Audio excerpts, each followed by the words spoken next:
तो नमस्ते दोस्तों। तो आज मेरा एक्वेरियम का क्लीनिंग डे है। तो भाई आप लोग देख ही सकते हो मेरा ये एक्वेरियम कितना गंदा हो गया, जिसमें मेरा बेटा फिश रहता है।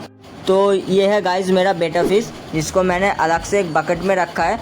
तो एक्वेरियम का गंदा पानी मैं इस पाइप से निकल के फेंक दिया और एक्वेरियम को उठा के मैं बाहर लेके आ गया। तो एक्वेरियम को साफ़ करके पानी डाल के मैं मेरा बेटा फिश को भी डाल दिया।